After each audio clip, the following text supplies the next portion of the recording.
Olá, gente, boa noite para quem estiver chegando aí.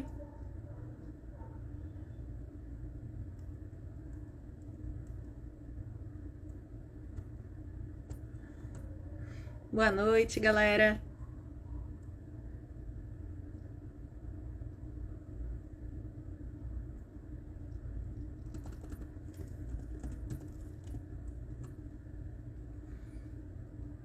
Boa noite, gente, todo mundo que está chegando aí. Bem-vindos à nossa quinta aula da nossa série aí de Neuropsicologia na Escola. Hoje vamos falar sobre transtorno do espectro autista, né, o TEA, famoso TEA. Né? Recebemos perguntas muito interessantes na caixinha, mas também lembrando que quem quiser ir fazendo pergunta durante a live, por favor, fique à vontade, né? A ideia é essa mesmo, é que a gente faça uma coisa interativa para vocês tirarem suas dúvidas, para vocês entenderem um pouquinho mais sobre o quadro e por aí vai. Ok?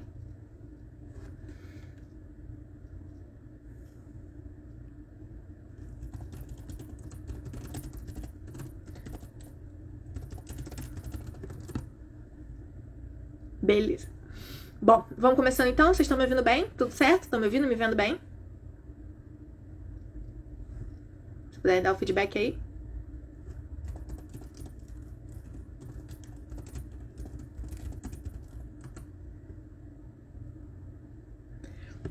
Bom, vamos começando então, galera.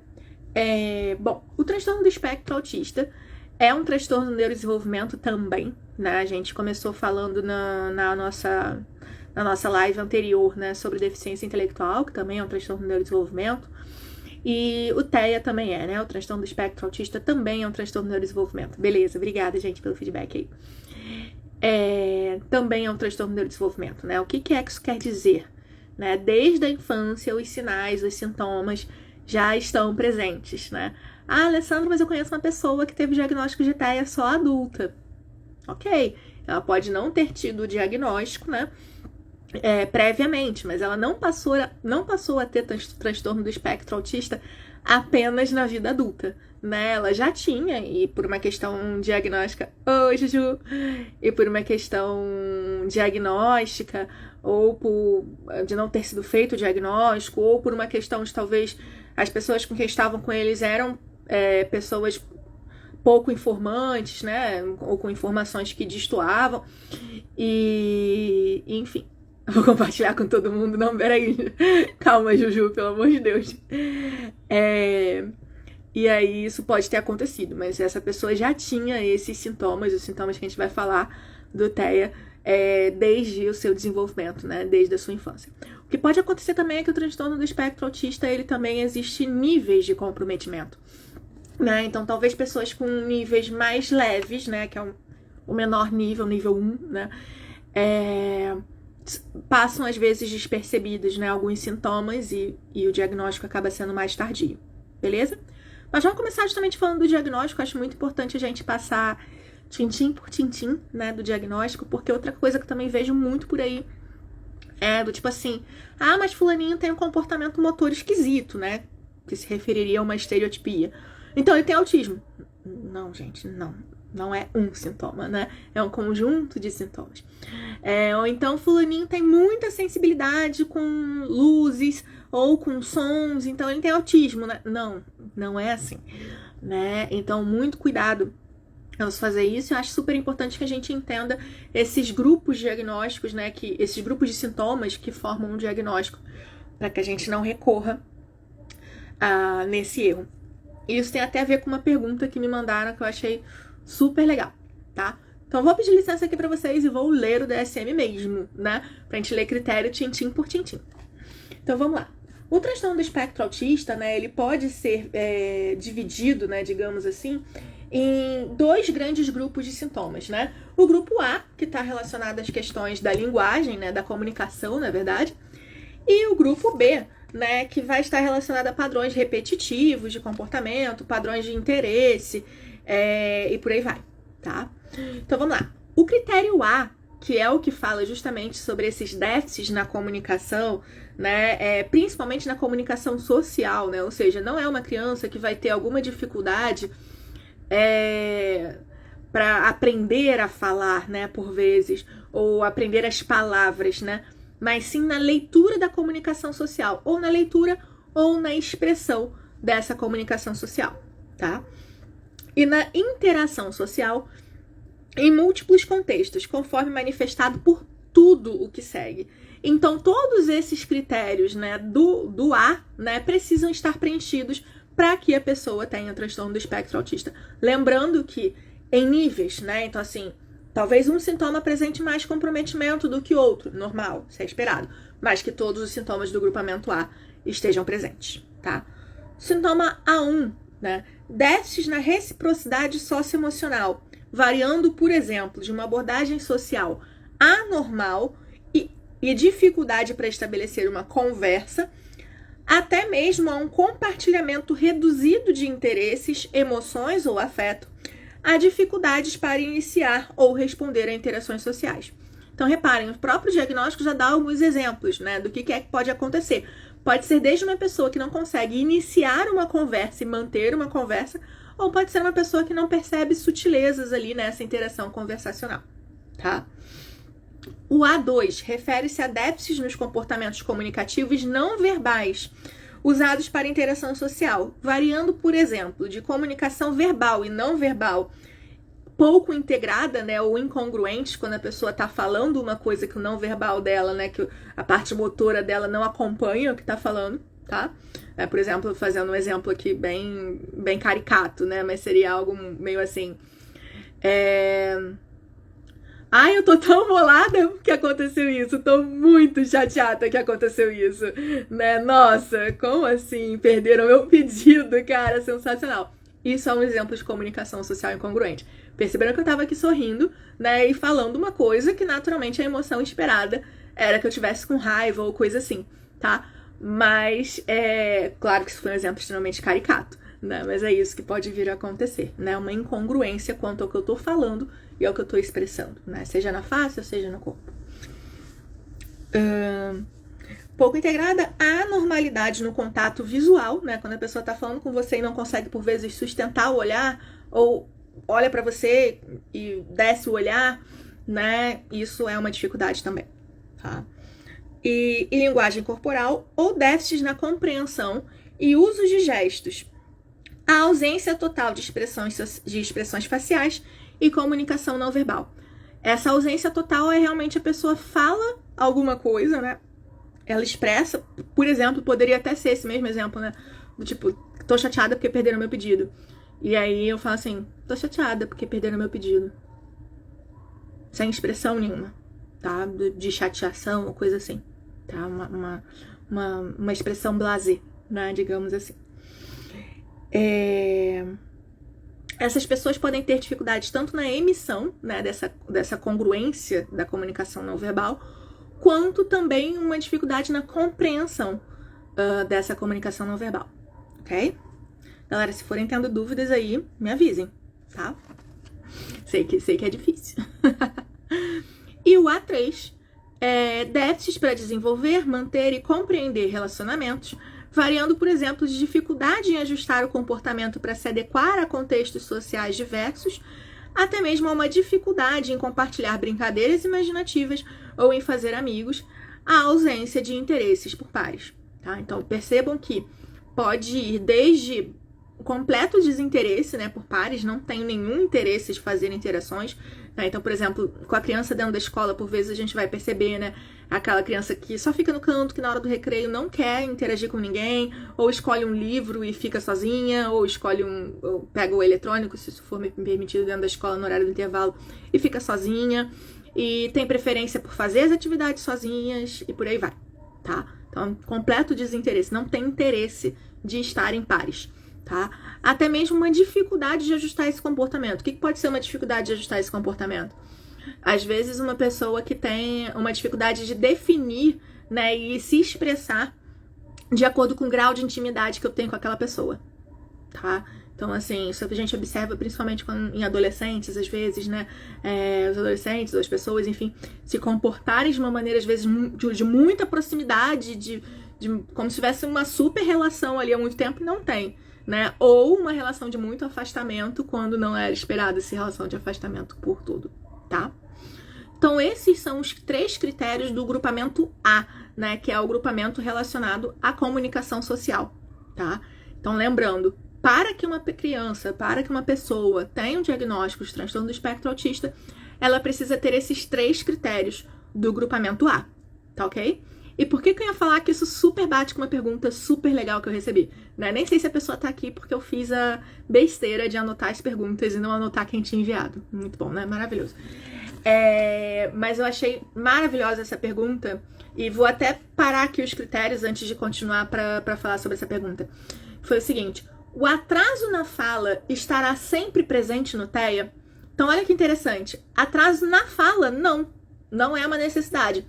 É comum, né, quando a gente vai fazer uma anamnese e tal, algumas crianças que têm o diagnóstico de TEA terem apresentado um tardiamento ali, né, para adquirir a linguagem, mas não é um critério diagnóstico, não é uma necessidade, tá?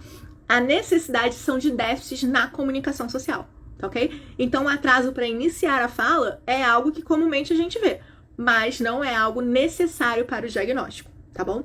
Ou seja, é como se num grupo de pessoas a gente visse que alguma daquelas pessoas tem essa característica, ok, mas nem todas, isso não é um critério para o diagnóstico, tá? Então, lembrem-se disso também. É uma coisa, é aquele tipo de coisa que eu falo assim, é como se deixasse as anteninhas do Chapolin ligadas, né? Quem já assistiu Chapolin vai lembrar que ele falava das anteninhas dele e minhas anteninhas estão captando. Que é bem isso, assim, né? Se eu já recebo uns pais que às vezes falam de um atraso de linguagem, né? Ah, demorou muito pra falar e tal. Opa, acende a minha anteninha aqui. Pode ser TEA? Pode ser uma outra coisa total nada a ver, como, por exemplo, um transtorno da comunicação, um transtorno de linguagem em si, enfim, um problema fonoaudiológico e por aí vai. Tá? Mas acende uma anteninha, mas não é um critério diagnóstico, ok? Bom, respondido isso e falado sobre os critérios sobre o critério A, vamos então falar sobre o critério B, tá? O critério B, ele se relaciona a padrões restritos e repetitivos no comportamento, interesses ou atividades conforme manifestado por pelo menos 2 dos sintomas seguintes, tá?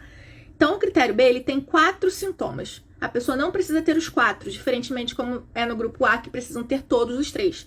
No grupo B, bastam que 2 sintomas estejam presentes, tá? O B1, né, o sintoma 1 do B. Movimentos motores, usos de objetos ou fala estereotipados ou repetitivos. Por exemplo, estereotipias motoras simples, né? O famoso andar na ponta do pé, né? Que muitas pessoas falam. Ou às vezes até um andar caricato, imitando um personagem, tá? E lembrando, isso se coloca de uma maneira persistente, tá? Também existem momentos que assim, mas fulaninho tá imitando o personagem que passou a ver e tá vendo muito aquele desenho e tal. Mas era uma coisa que não fazia antes e que depois, quando perde o interesse pelo desenho, perde também esse comportamento. Aí já é uma outra história, tá?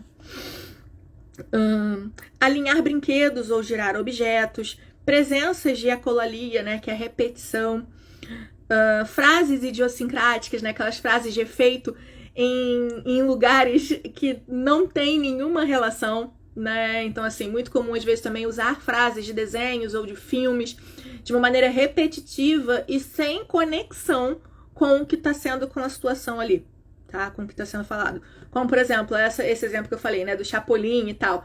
Poderia usar uma fala do Chapolin, né? Não contava com as minhas astúcias. Imagina eu usar essa frase no meio da live sem contexto nenhum, né? Sem eu falar alguma coisa que talvez fosse surpreendente ou responder a alguém uma curiosidade muito boa e eu no final chegar e falar, não contava com as minhas astúcias.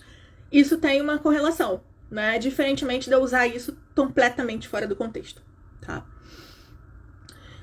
O critério 2 do grupamento B, né? Insistência nas mesmas coisas, adesão inflexível à rotina ou padrões ritualizados do comportamento verbal ou não verbal. Geralmente, essas pessoas têm muita dificuldade com mudanças, tá? Como é que a gente repara isso, por exemplo, na escola?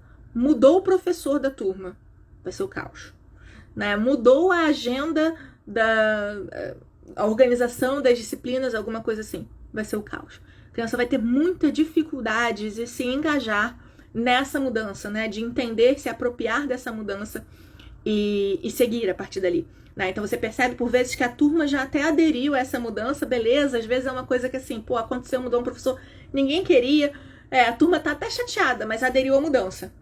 A pessoa não adere. Né? O TEA, por exemplo, quem tem transtorno do espectro autista, ele não adere. Ele tem muita dificuldade nessa aderência à mudança, tá?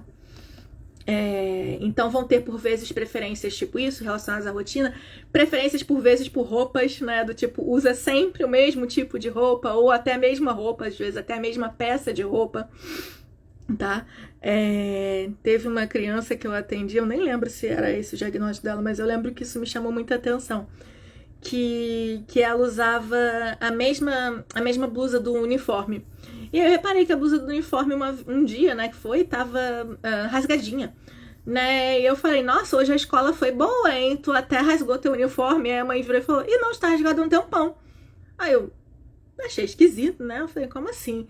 Aí que a mãe resolveu me contar, né, ele falou, não, ele só usa essa blusa do uniforme, ele não aceita outra blusa. Ele tem outras blusas, mas ele não aceita, ele só usa essa, tanto que se você reparar, tá até curta. Eu não tinha reparado que era curta, pra mim era o estilo da blusa. Mas aí a mãe falou, aí que a mãe abriu, né, o que é que tava acontecendo. Isso fala sobre uma adesão inflexível, né? E por aí vai. Então, nesses casos, por exemplo, a criança pode apresentar, né, um sofrimento extremo em relação a pequenas mudanças, como esse exemplo que eu dei, dificuldades com transições, padrões rígidos de pensamento, rituais ou mesmo de fazer saudações, que parece ter uma coisa, esse de fazer saudações às vezes parece ter uma coisa teatral mesmo, necessidade de fazer o mesmo caminho ou ingerir o mesmo tipo de alimentos. São crianças que também às vezes vão ter uma restrição alimentar grande, né, do tipo, não, come batata? Come. Então vou fazer batata frita. Não, frita não, só come se for batata saltê. Então vou fazer um purezinho. Não, purê não. Né? Então, assim, esse tipo de restrição em virtude da textura, por vezes, diferente do próprio alimento e por aí vai, tá?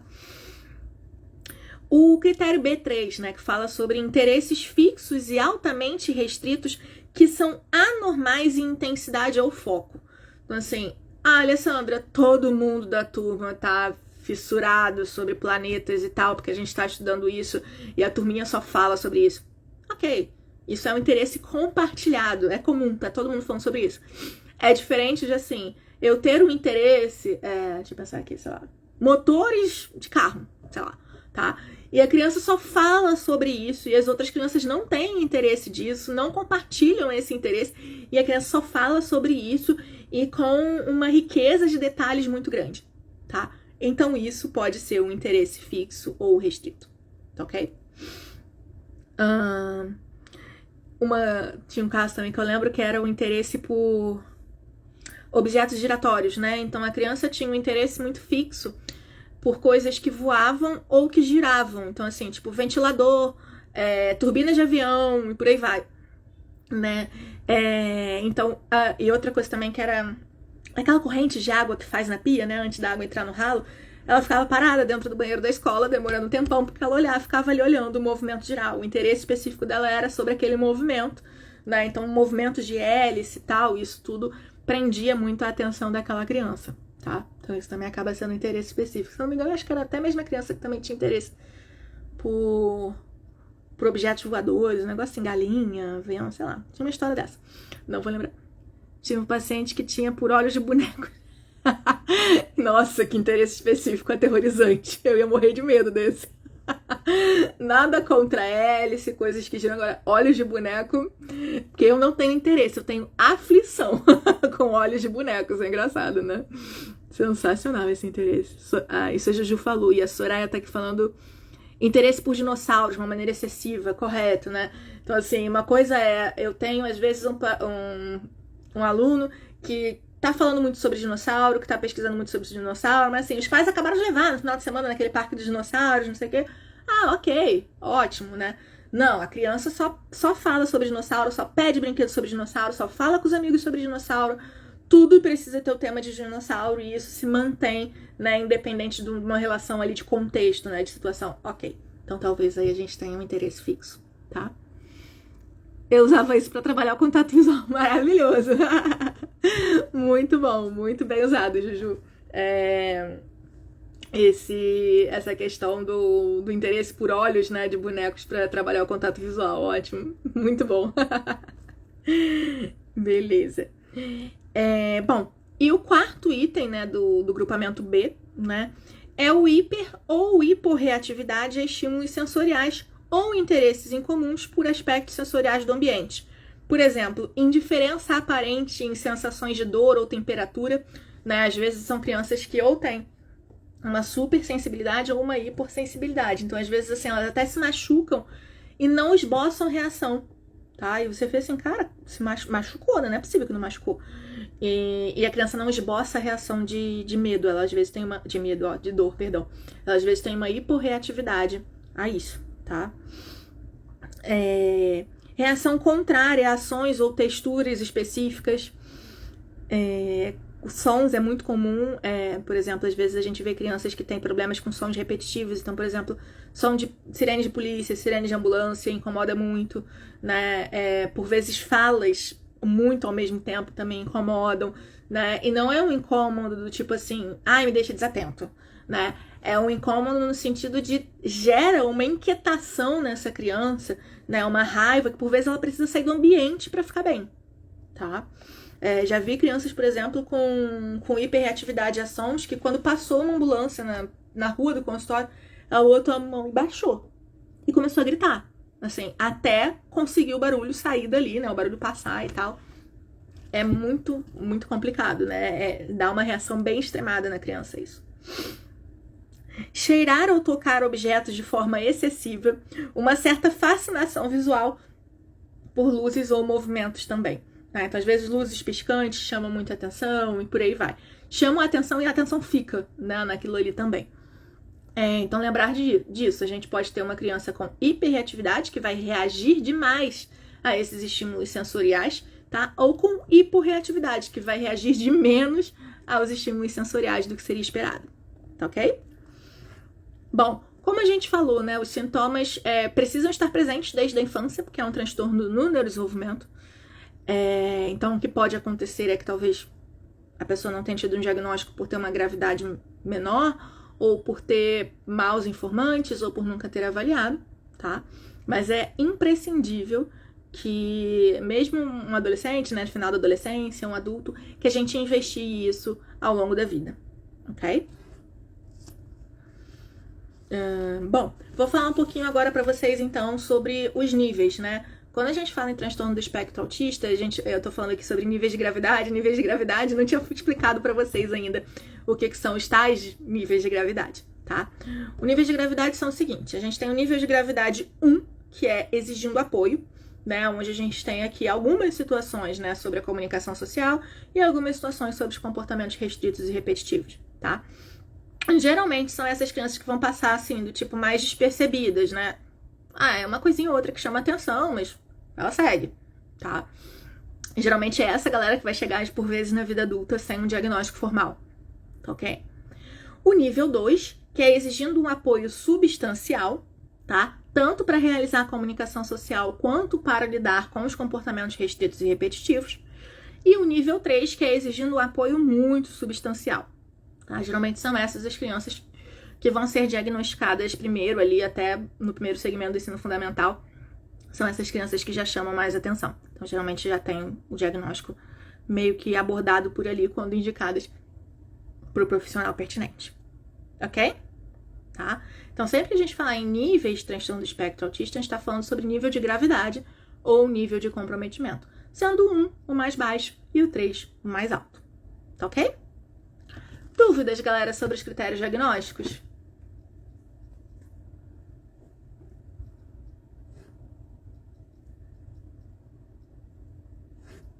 Deixa eu dar uma olhadinha aqui nos comentários se eu deixei passar um, mas acho que não. Tô com um bloco de notas aqui aberto para não perder nada. Bom, então vou respondendo as perguntas que eu recebi nas caixinhas, tá? Não sei se as pessoas que fizeram as perguntas estão por aqui, mas vou respondendo, tá?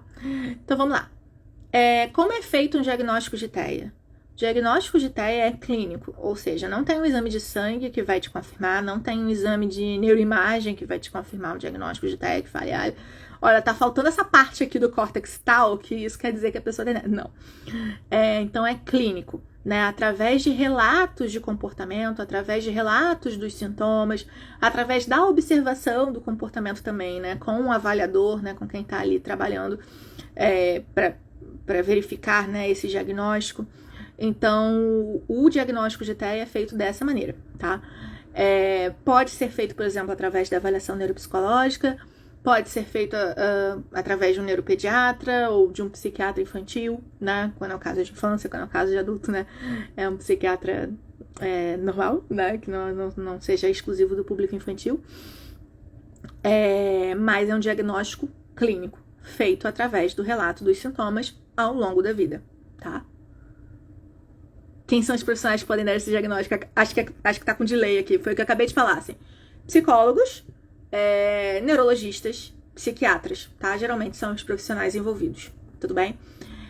Por vezes é comum, às vezes é muito comum as pessoas procurarem assim, mas eu fui no neuropediatra e ele pediu uma avaliação neuropsicológica. Sim, porque o diagnóstico às vezes é difícil de fechar de cara, né? A não ser que seja um comprometimento muito de cara ali, assim, muito de livro, né? Mas é difícil, então por vezes ele quer avaliar outras coisas, até avaliar outras dificuldades que podem estar ali atreladas ao diagnóstico, às vezes até verificar um diagnóstico diferencial, tá? E por aí vai, ok? Então, como é feito o diagnóstico de TEA? Respondido. Vou responder aqui a pergunta da Tatá. Como abordar esse assunto nas escolas? Imagino que talvez seja falar para a família, não sei se seria isso, mas seria falar para a família sobre a possibilidade do diagnóstico e solicitar uma investigação, é isso? Se for isso, o ideal é que realmente isso seja feito numa reunião, né, com a família, e que sejam apontados alguns comportamentos desviantes, né? Apontar comportamento não é adjetivar, não é eu colocar isso num saquinho, né, de coisas pejorativas ou ruins, né? Eu posso chegar para a família e falar, olha, a gente tem observado que fulaninho está apresentando isso, isso e isso, né?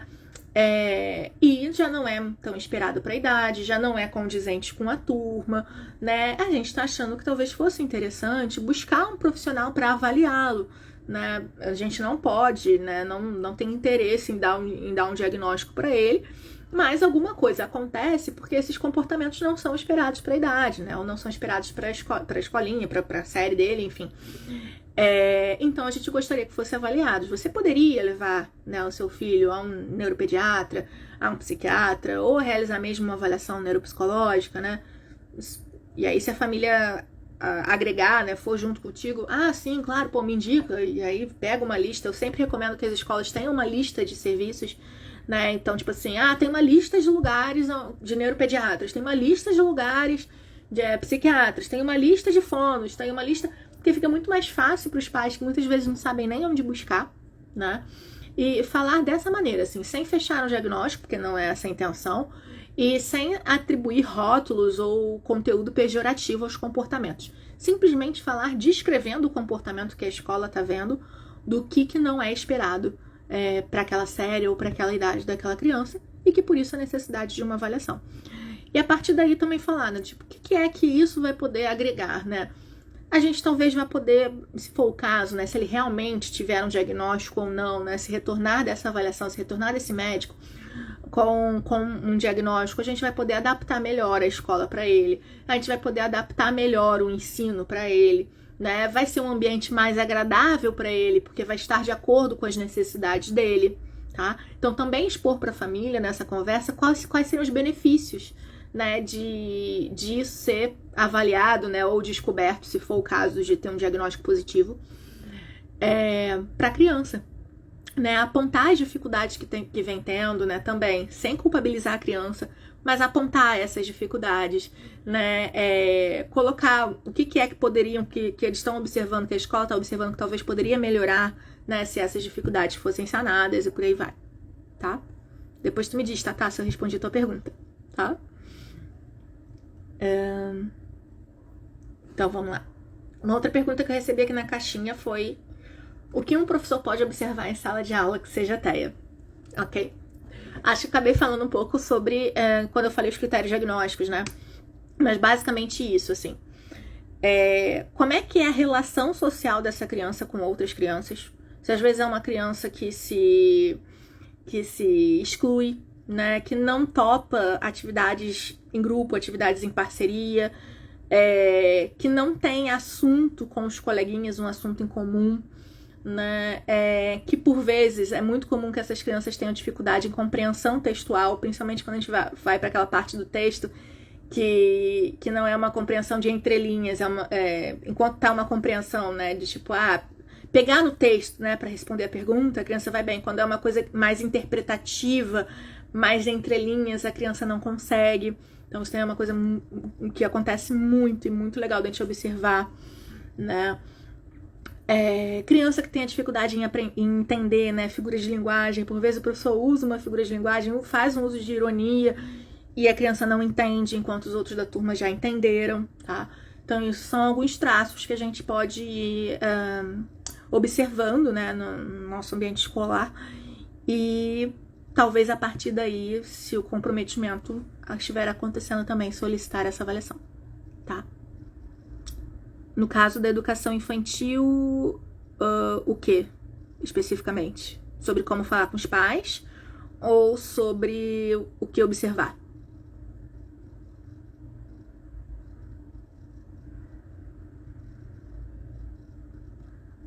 Bom, enquanto a Tatá vai respondendo aí sobre o que é que ela quer saber, vou aqui falando de outra pergunta. Recebi uma pergunta aqui de quais são os melhores testes para avaliar TEA. Não tem o melhor teste. O diagnóstico... o diagnóstico é clínico, né? Então, assim, existem testes de levantamento de sintomas, mas não é esse teste que vai te dizer se a pessoa tem o diagnóstico ou não tem, tá? Existem alguns instrumentos como, por exemplo, o SRS-2, que é a escala de responsividade social. Existem escalas do tipo a CARS, o MCHAT, que são escalas que podem avaliar a sintomatologia, tá? Lembrando, elas fazem um levantamento através de relato ou correlato, né, um heterorrelato, sobre os sintomas, mas elas não fecham diagnóstico algum, tá? Complementando a última pergunta, então imagino que seja no caso da educação infantil, o que se pode observar na escola sobre o TEA, né? Na educação infantil, como observar esse aluno, perfeito. Na educação infantil, comportamentos de hipo ou hiperreatividade a sons, a cores exacerbadas, a luzes, dificuldade com a mudança de rotina, né? Também são coisas que a gente observa muito na educação infantil. A parte de comunicação social a gente não consegue observar tanto ainda na educação infantil, né? Eles ainda são muito pequenininhos e ainda estão realmente desenvolvendo. Não tem como. Mas principalmente, às vezes, o uso da linguagem, o uso já congruente, né, da linguagem verbal e não verbal, se está congruente, isso são alguns aspectos que a gente já pode observar nas criancinhas pequenininhas da educação infantil. Ok? Me diz aí, Tatá, se eu te respondi, se ficou claro pra ti. Bom, outra pergunta que me mandaram aqui é como a avaliação neuropsicológica pode ajudar no diagnóstico. Ok, então vamos lá, voltando. É um diagnóstico clínico, né? Mas a avaliação neuropsicológica pode nos ajudar a gente em algumas coisas. Quais são elas? Primeiro, descartar outros quadros, tá? Por exemplo, uma criança com uma deficiência intelectual, como a gente falou na última aula, talvez essas dificuldades dela, né, esses comportamentos alterados que ela apresenta, poderiam estar mais relacionados a esse quadro de deficiência do que a um TEA. Então, o primeiro ponto que eu acho que a gente pode ajudar e fazer diferente é sobre um diagnóstico diferencial, tá? Segundo ponto, a possibilidade da gente levantar esses sintomas, né? Quando a gente faz uma avaliação neuropsicológica, a gente não atende só o paciente, né? Então, é muito comum a gente marcar entrevista com a escola, pedir para a escola preencher questionário, pedir para os pais preencherem questionários, pedir para quem convive mais com aquela criança, né, preencher questionários para poder levantar esses sintomas, tá? Então, nesse sentido, acho que também pode ajudar muito o diagnóstico. Avaliar forças e fraquezas dessa criança, independente do diagnóstico, tá? Assim, ok, a criança tem TEA, tá, beleza. Mas toda criança com TEA é igual? Acho que não, né? Ela vai ter ali as suas forças e as suas fraquezas.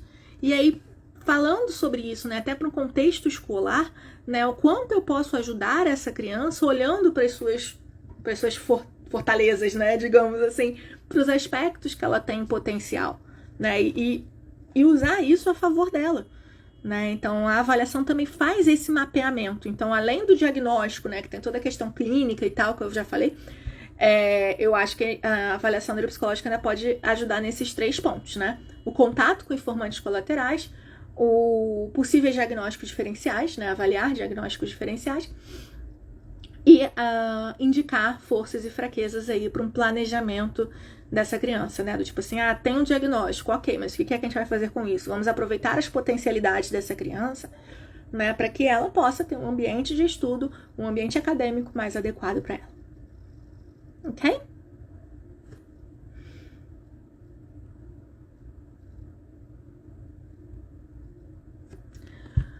Foi, gente? Alguma outra dúvida?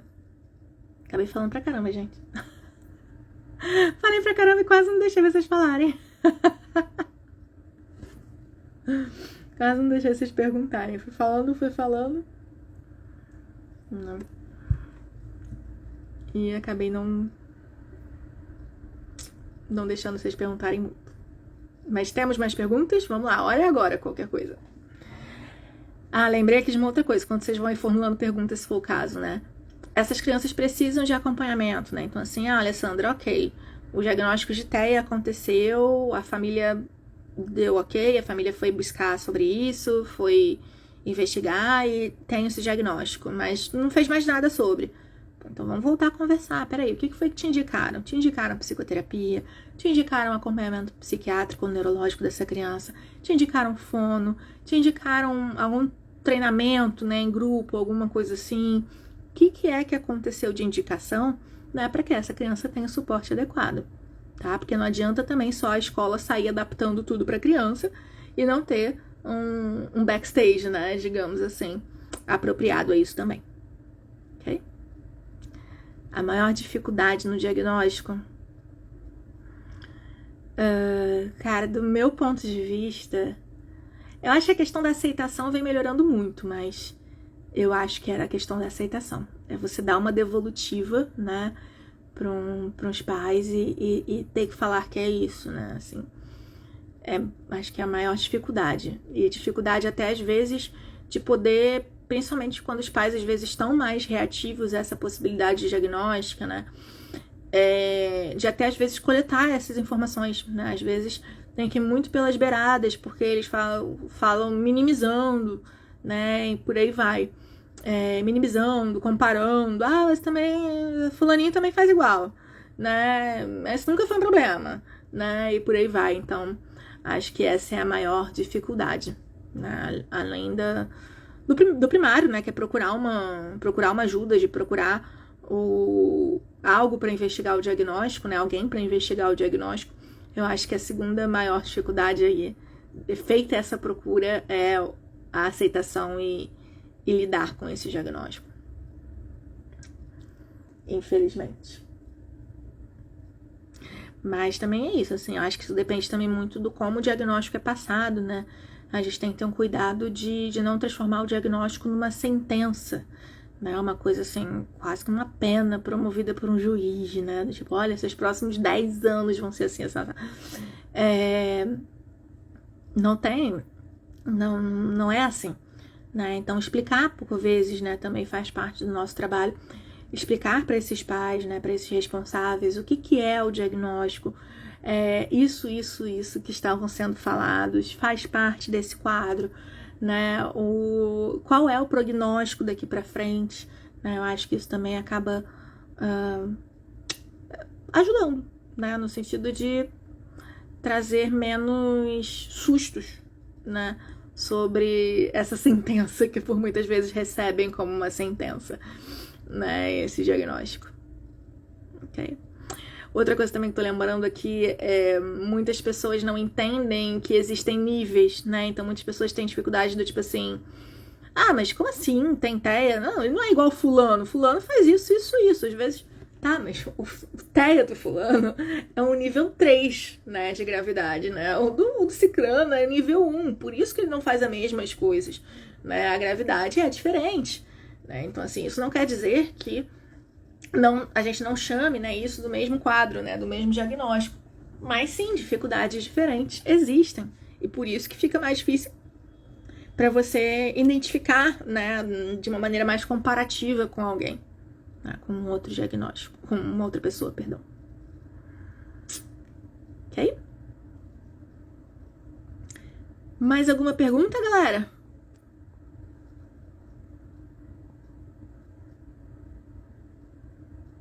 Deixa eu ver aqui se eu pulei alguma coisa. Não, peraí, fiz besteira.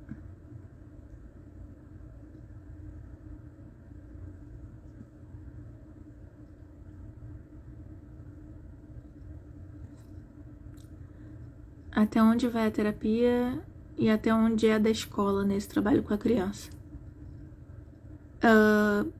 Tá, não sei se eu entendi direito, mas vou tentar responder. Se eu não responder o que era para ser respondido, tu me avisa. Então vamos lá.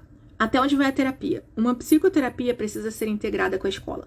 Quando a gente fala de psicoterapia infantil, né, a gente tem uma integração, eu brinco muito que é como se eu estivesse juntando um exército para ajudar essa criança, né? E a gente tem aí uma integração de família, cuidadores, se não for o caso, né, do mãe e o pai seriam os principais cuidadores, se, por exemplo, ficar muito tempo com uma babá ou com uma avó, enfim, cuidadores, e a escola, que é com quem essa criança fica, né, com esses 3 pilares, digamos assim, tá? Então, uma psicoterapia boa, né, naturalmente, a psicóloga vai até a escola para poder acompanhar sobre como é que tá a evolução de comportamentos, para poder dar orientações, né, sobre como intervir, como possivelmente adaptar e por aí vai, tá? A escola, a obrigação da escola é acadêmica, ou seja, é trazer essa adaptação, né, de acordo com o diagnóstico no ambiente acadêmico. Se eu tenho alguma dificuldade comportamental, não é obrigação da escola lidar, é obrigação da escola reportar para que, por exemplo, isso o terapeuta possa ir ajustando, tá? Possa ir ajustando tanto com o paciente dentro do consultório, tanto quanto também orientando a escola sobre como proceder, tá ok? Então, essa aqui é a grande dobradinha da coisa. Um encosta no outro, né? Eu preciso desse tripé, eu preciso orientar a escola sobre... Porque a criança passa por vezes... Já vi casos de criança que eu falava, nossa, tem uma rotina dentro da escola que parece um trabalho. Tipo, 8, 10 horas dentro da escola, né? Então, assim, é onde a criança tá. Então, eu vou precisar ir e orientar, né? E que o ambiente também esteja aberto a realizar essas orientações e por aí vai. Beleza? Nada, imagina. Foi, gente? Bom, espero que tenham aproveitado. Espero que eu tenha conseguido tirar algumas dúvidas de vocês sobre o transtorno do espectro autista, principalmente dentro desse ambiente escolar, né? Como identificar, o que é que a gente precisa fazer, né, com essa galera. E, bom, não percam a próxima live. Daqui a 15 dias estamos aqui juntos de novo para falar sobre um novo quadro, sobre uma nova questão relacionada aí às funções cognitivas, à neuropsicologia, a transtornos do neurodesenvolvimento nesse ambiente escolar, beleza? Eu sempre vou abrir a caixinha também por volta de um dia antes para quem às vezes não conseguir assistir a live, eu respondo a pergunta na live e depois a pessoa consegue assistir tranquilo porque fica gravado, tá bom? Então, vamos lá, galera. Uma boa noite, muito obrigada pela presença de vocês e até a próxima. Tchau, tchau!